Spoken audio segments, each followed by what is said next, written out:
ખાતામાં 2 લાખ રૂપિયાનું બેલેન્સ હોવાની મજાકમાં યુવકે જીવ ગુમાવવાનો વારો આવ્યો। બનાવ અંગેની મળતી વિગતો મુજબ ગત 16મી માર્ચે સળગાવેલ હાલતમાં ચહેરા સાથે એક મૃતદેહ મળી આવ્યો હતો।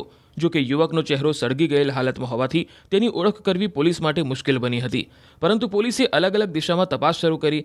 જ્યારે 17મી માર્ચના દિવસે ચાંગોદરમાં આવેલ મેક્સ ગ્રાફિક્સમાં કામ કરતા મોહિબુલ ઇસ્લામની કોઈ ભાળ મળતી ન હોવાથી તેની જાણકારી ચાંગોદર પોલીસને આપવામાં આવી, જેથી પોલીસે તેના મોબાઈલ નંબરના આધારે કોલ ડિટેલ મેળવી। આ ઉપરાંત તેની સાથે કામ કરતા કર્મચારીઓ અને પરિવારજનોની પૂછપરછ કરીને વધુ તપાસ કરી, જેમાં સફળતા મળતા પોલીસે 2 આરોપીઓને ઝડપી લીધા।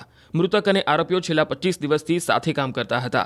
એક દિવસ મૃતક મોહિબુલ ઇસ્લામે બંને આરોપીઓને મજાકમાં કહ્યું કે તેના બેંક એકાઉન્ટમાં રૂપિયા 2 લાખ જમા છે, જેથી બંને આરોપીઓની દાનત બગડી હતી અને આ રૂપિયા પડાવી લેવા માટેનો પ્લાન બનાવ્યો હતો।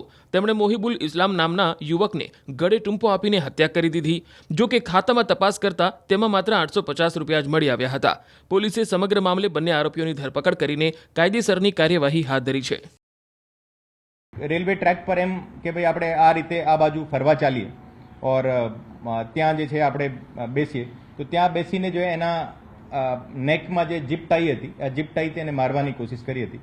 પછી એનાથી નથી થયો તો પછી એની જે શૂઝ હતો એને શૂઝની દોરી કાઢીને એને ત્યાં એનો ગળો દબાવીને એને માર્યો હતો। और પછી ત્યાંથી એક માલગાડી નીકળી હતી और એ માલગાડીને નીચે આ બોડી નાખવાની પ્રયત્ન કર્યો હતો, પણ એ સફળ થયા નથી। પછી ત્યાંથી જો આ બોડીને લઈને એક નાળામાં સંતાડી દીધી। ખાતામાં 2 લાખ રૂપિયાનું બેલેન્સ હોવાની મજાકમાં યુવકે જીવ ગુમાવવાનો વારો આવ્યો। બનાવ અંગેની મળતી વિગતો મુજબ ગત 16મી માર્ચે સળગાવેલ હાલતમાં ચહેરા સાથે એક મૃતદેહ મળી આવ્યો હતો।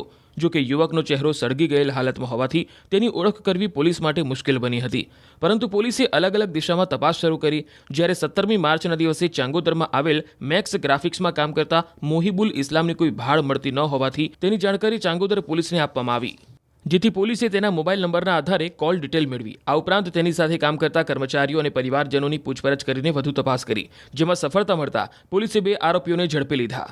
મૃતક અને આરોપીઓ છેલ્લા 25 દિવસથી સાથે કામ કરતા હતા। એક દિવસ મૃતક મોહિબુલ ઇસ્લામે બંને આરોપીઓને મજાકમાં કહ્યું કે તેના બેંક એકાઉન્ટમાં રૂપિયા 2 લાખ જમા છે, જેથી બંને આરોપીઓની દાનત બગડી હતી અને આ રૂપિયા પડાવી લેવા માટેનો પ્લાન બનાવ્યો હતો। તેમણે મોહિબુલ ઇસ્લામ નામના યુવકને ગળે ટૂંપો આપીને હત્યા કરી દીધી। જો કે ખાતામાં તપાસ કરતા તેમાં માત્ર 850 રૂપિયા જ મળી આવ્યા હતા।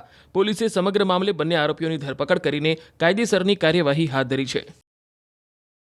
રેલવે ટ્રેક પર એમ કે ભાઈ આપણે આ રીતે આ બાજુ ફરવા ચાલીએ ઓર ત્યાં જે છે આપણે બેસીએ તો ત્યાં બેસીને જો એના નેકમાં જે જીપ ટાઈ હતી આ જીપ ટાઈ તેને મારવાની કોશિશ કરી હતી। પછી એનાથી નથી થયો તો પછી એની જે શૂઝ હતો એને શૂઝની દોરી કાઢીને એને ત્યાં એનો ગળો દબાવીને એને માર્યો હતો। और પછી ત્યાંથી એક માલગાડી નીકળી હતી और એ માલગાડીને નીચે આ બોડી નાખવાની પ્રયત્ન કર્યો હતો, પણ એ સફળ થયા નથી। પછી ત્યાંથી જો આ બોડીને લઈને એક નાળામાં સંતાડી દીધી।